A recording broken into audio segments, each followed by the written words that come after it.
Les rendez-vous de l'Église protestante unie.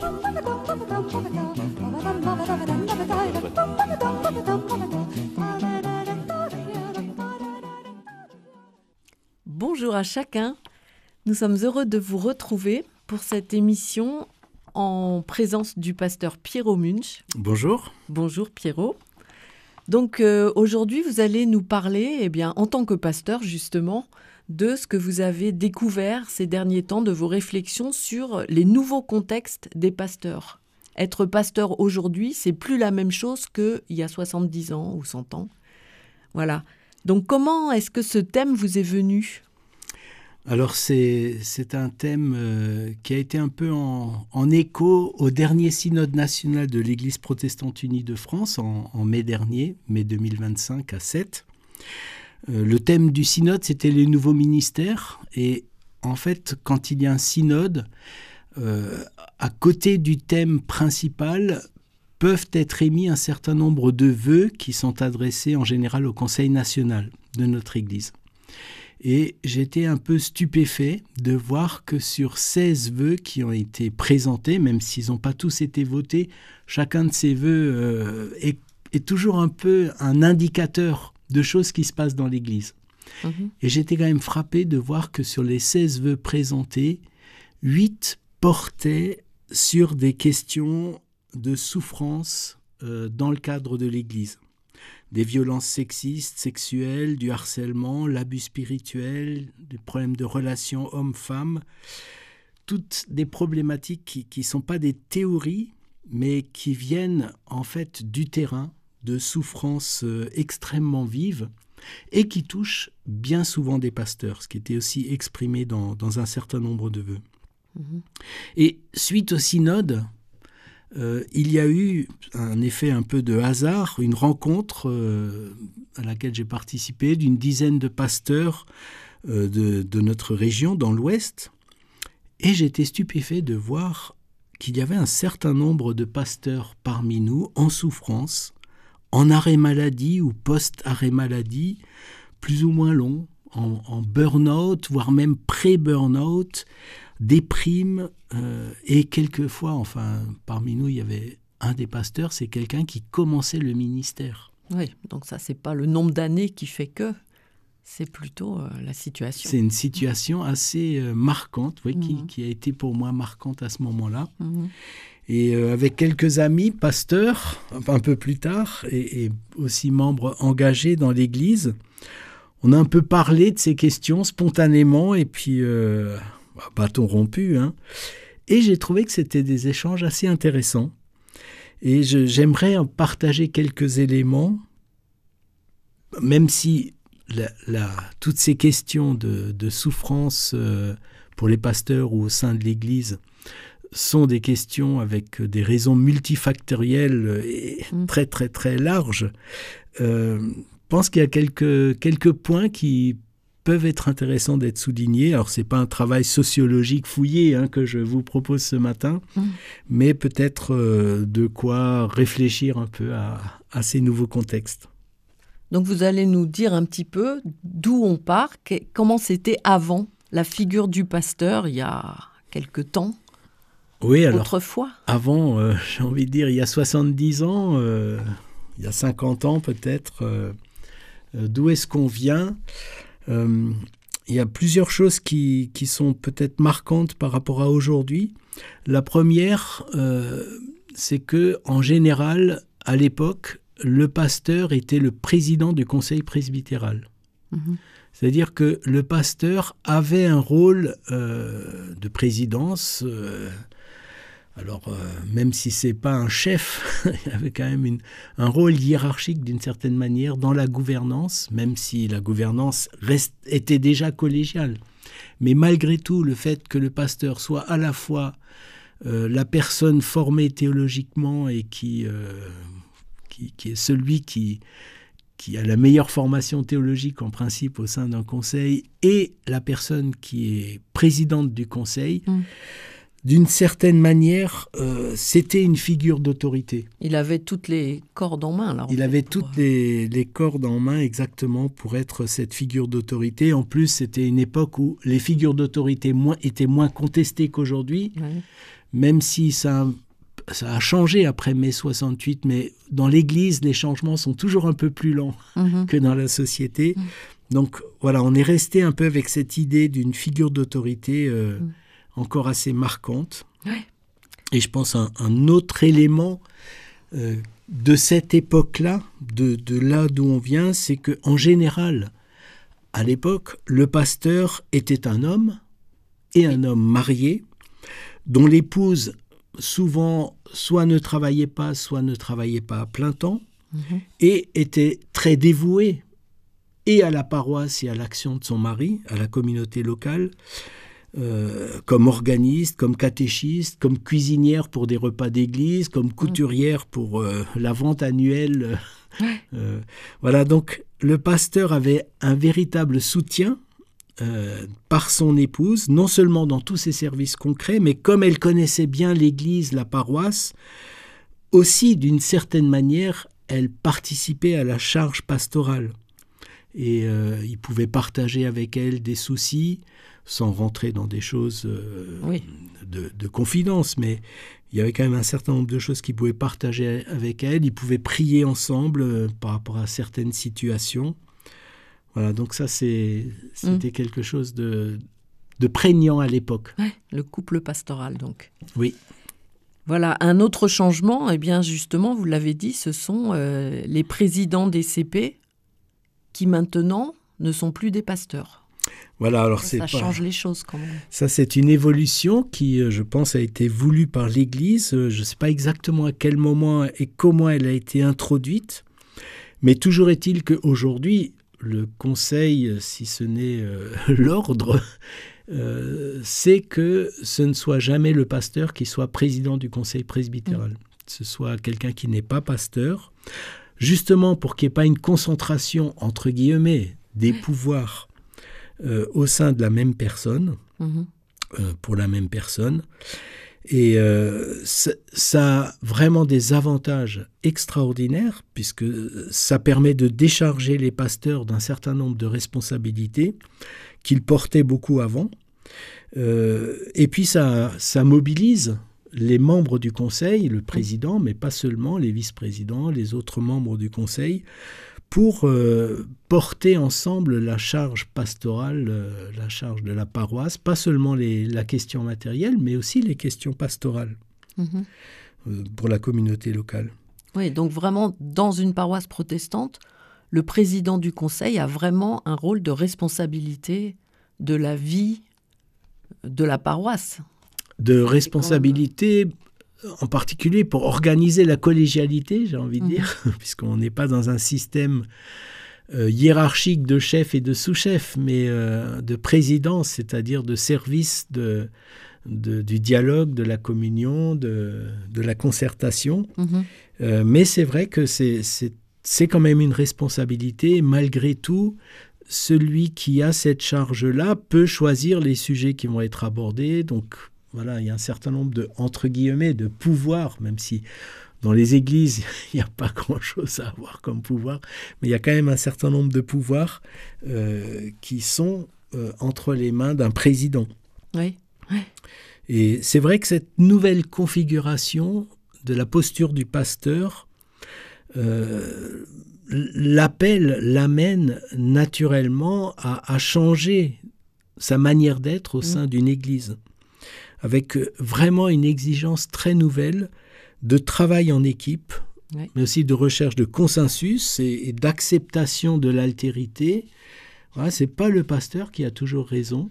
Et comme dirait un ami catholique, ce n'est pas parce qu'il a raison qu'il n'a pas tort.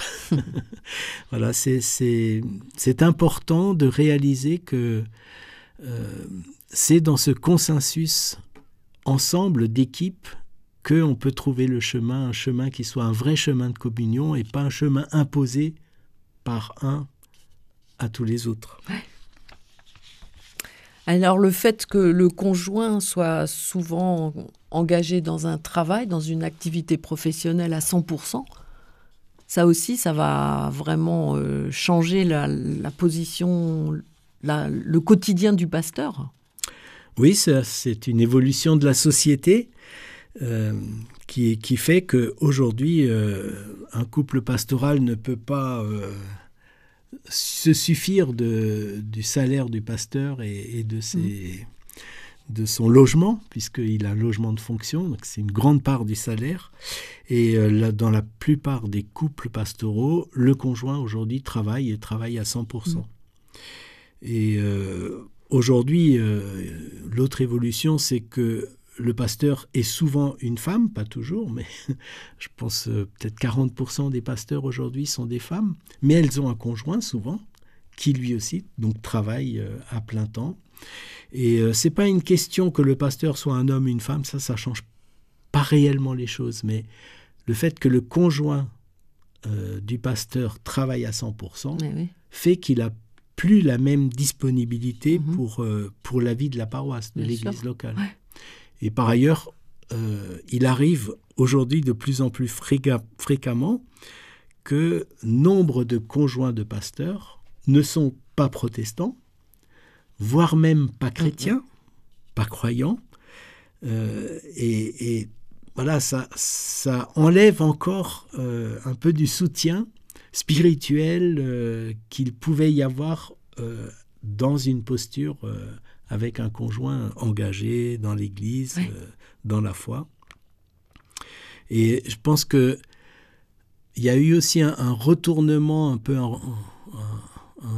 retournement de, je sais pas comment on dit, un retour de balancier par rapport à un excès il y a 50 ans, 70 ans. Oui, parce que la femme du pasteur était vraiment disponible. Voilà, corvéable à merci pour la paroisse, pour l'Église. Et en fait, depuis un certain nombre d'années, on ne demande plus rien au conjoint du pasteur. C'est-à-dire, il n'a même pas besoin d'être d'accord pour que son mari, sa femme deviennent pasteurs. Et il n'a aucun engagement d'emblée à avoir au sein de la communauté locale. Et donc, c'est un peu une rupture d'équilibre, de balancier qui est peut-être allée un peu loin, qui fait qu'un certain nombre de conjoints de pasteurs sont totalement absents de la vie de l'Église. Alors, c'est parfaitement possible et ça se passe souvent très bien quand ça se passe, mais malgré tout, ça crée de nouvelles situations, entre guillemets, de solitude pour le pasteur, qu'il soit homme ou femme, dans la vie de l'Église. Autant il y a des choses qu'il pouvait partager facilement avec son conjoint, qui connaissait la situation, autant là, ça devient plus complexe et moins évident de vivre ce partage et quelquefois aussi cette prière ensemble, ce soutien spirituel mutuel.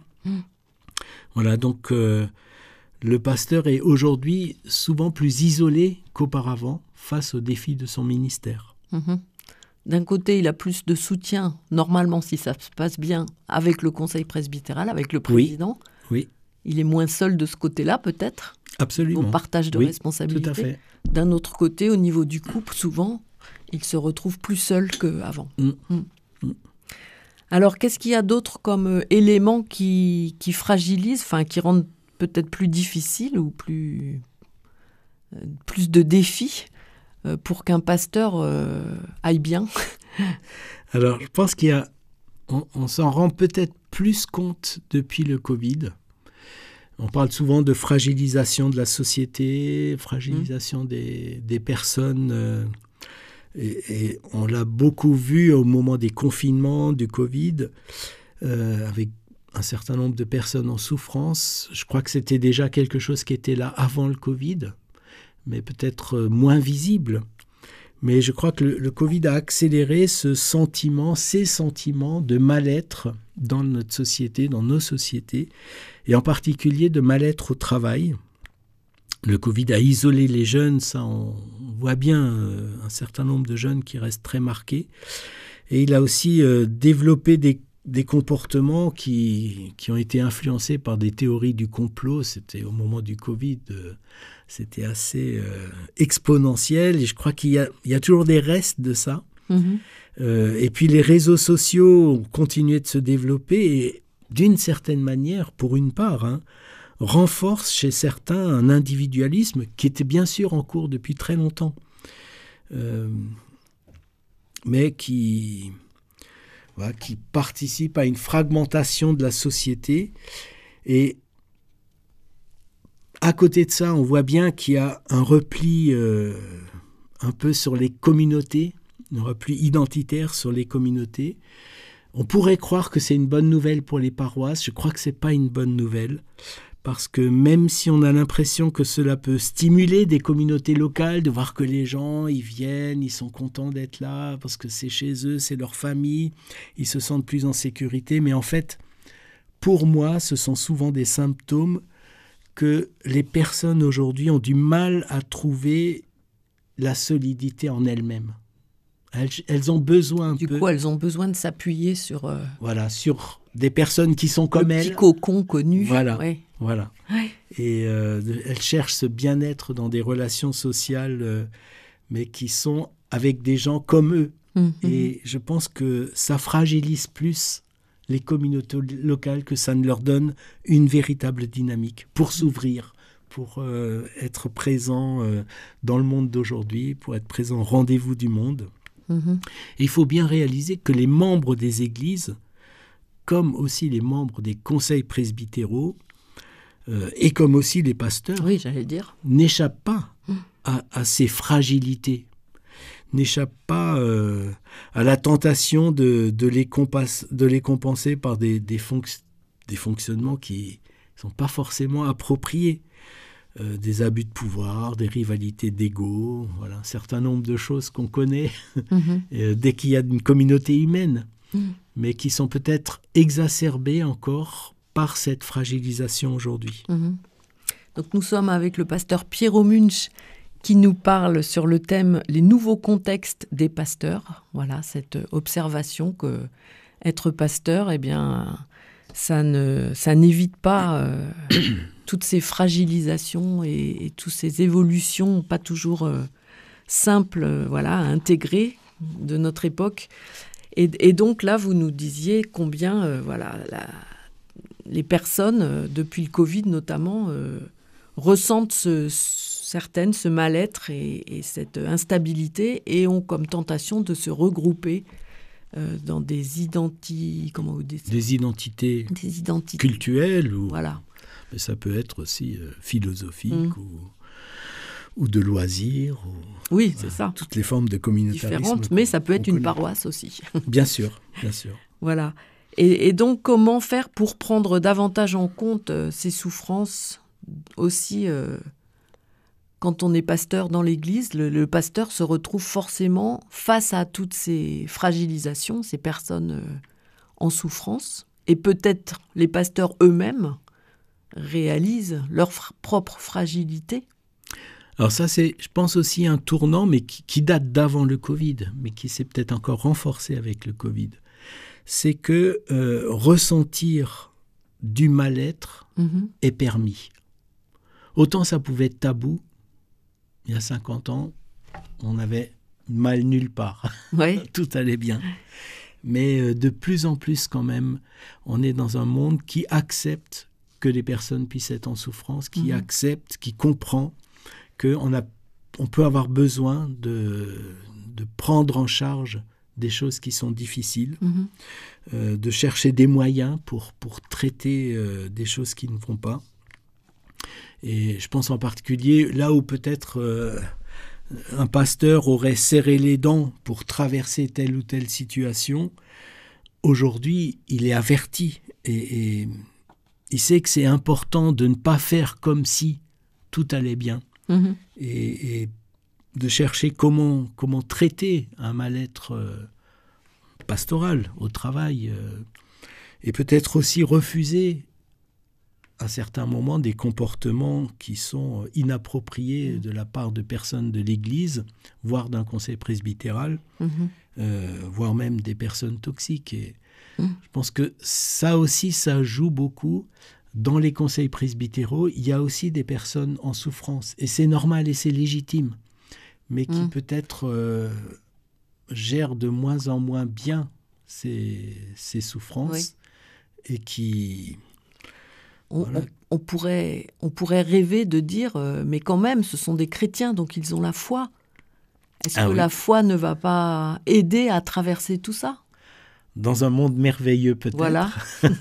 Dans une foi chrétienne incarnée, sûrement pas. C'est ça le problème. La foi n'évacue pas cette réalité tellement importante que l'Évangile est appelé à pénétrer la profondeur de l'épaisseur humaine. Dans un très beau livre de Simone Paco qu'elle a intitulé « L'évangélisation des profondeurs », elle montre que souvent l'Évangile reste un peu à la surface, dans la façade, et que la vocation de l'Évangile n'est pas de s'occuper de la façade, mais de travailler en profondeur dans l'âme humaine, dans le cœur humain. Et la foi n'empêche pas ce travail, la nécessité de ce travail en profondeur. Au contraire, c'est le sens de la foi. Le sens de la foi, c'est de mettre de la conversion dans tel ou tel domaine de notre vie qui est en souffrance, qui est malade, qui a pris des mauvais plis, dans telle ou telle relation qui nous réveille plein de choses, d'aller chercher, d'aller voir tout ce qui est enfoui pour le mettre à la lumière de l'Évangile et avoir une vie plus droite, plus en profondeur. Et ça nécessite souvent aussi un travail psychologique, pas seulement une dimension spirituelle, mais un vrai travail psychologique, prendre en charge ces dysfonctionnements, apprendre à les comprendre, à les connaître, des fois à s'en amuser un peu aussi. Quand on peut commencer à s'en amuser, c'est que on commence à voir le bout du tunnel, et puis à prendre un peu du recul par trouver, rapport à ça. Voilà, trouver d'autres manières de vivre. Donc il faut à la fois la foi et accepter d'aller travailler sur ces difficultés. Ces difficultés liées au passé. Et je dirais que la foi, c'est aussi ce qui nous donne l'énergie et la confiance nécessaires pour affronter ce travail sur soi qui peut être désespérant à certaines étapes. Les étapes où on a l'impression qu'on retombe toujours dans les mêmes ornières, on a l'impression qu'on ne s'en sort pas. Et voilà, la foi, c'est aussi cette énergie et cette confiance de dire « mais il y a un chemin possible, un chemin de vie ». Alors c'est vrai que ça paraît pas facile, du coup, d'être pasteur dans tous ces contextes nouveaux. On pourrait dire, alors c'était mieux avant ? Surtout pas. Surtout pas. Pasteur ou être humain aujourd'hui. Oui. On est tous dans le même bateau. Et je crois que l'Église, en fait, gagne en progrès d'évangile quand elle progresse en concertation, en consensus et en responsabilité partagée. Ce qui est le cas aujourd'hui, ce qui devrait l'être en tout cas. L'évangile progresse quand on dépasse le vernis de surface pour aller en profondeur, comme je le disais tout à l'heure. Toute communauté humaine et toute communauté d'église produit des frottements et des dysfonctionnements, c'est tout à fait normal. Je dirais une communauté saine permet à ses membres d'en prendre conscience, de ne pas mettre sous le tapis, de ne pas faire comme si, mais de laisser vraiment la lumière de l'Évangile éclairer chacun dans ces situations, de laisser l'Esprit Saint jouer son rôle d'engendrer chacune des personnes, y compris le pasteur, toujours plus à sa vocation, mais d'une manière ajustée, d'une manière dans une certaine, si possible, vérité intérieure, authenticité intérieure, en avançant dans un chemin de clarification dans son rapport à lui-même et aux autres. Alors quels chemins sont possibles ? Comment avancer justement Alors, je crois, on pourrait être un peu défaitiste quand on voit le constat par lequel on a commencé l'émission, toutes ces situations de souffrance dans les églises, dans les paroisses, et en particulier qui touchent les pasteurs. Mais j'ai envie de dire, la situation actuelle, dans toute sa complexité, et malgré cette complexité, comporte vraiment des opportunités pour l'Église, pour grandir dans sa vocation d'Église. Ah, dites-nous. Et peut-être que si on se rappelle un peu un fondement de la vocation de tout croyant, mais donc des pasteurs aussi, elle est peut-être contenue dans cet appel du Seigneur, c'est à l'amour que vous aurez les uns pour les autres qu'on vous reconnaîtra comme mes disciples. Et je crois que pour les pasteurs, c'est vraiment un défi majeur d'apprendre à travailler en équipe et en altérité, sans chercher une posture surplombante. Et ça ne s'apprend pas dans les livres, même pas dans la Bible. Ça s'apprend vraiment dans la relation avec les autres, dans le travail avec les autres. Alors excusez-moi, mais dans la Bible, il y a quand même un bel exemple de ça, avec Jésus. Jésus, au milieu de ses disciples, il n'a pas une position surplombante, si ? Non. De serviteur. Ben voilà. C'est celui qui s'agenouille, absolument. Il y a des exemples, mais c'est de la théorie. Tant qu'on ne l'a pas incarné dans sa propre existence. Et on peut avoir des discours merveilleux sur le Seigneur qui s'agenouille devant ses disciples et être un despote. Donc, oui, il y a vraiment un progrès considérable possible en osant vivre le rendez-vous d'aujourd'hui et pour les pasteurs et pour les membres des conseils presbytéraux et pour tous les chrétiens, en vivant ces rencontres en vérité, en acceptant qu'il y a des moments où ça frotte, et ce n'est pas la fin du monde, mais c'est peut-être le début de l'Évangile. Merci beaucoup, pasteur Pierrot Munch, pour cette relecture et puis voilà, cette réflexion sur ces nouveaux contextes pour les pasteurs dans l'Église. Merci. Avec joie.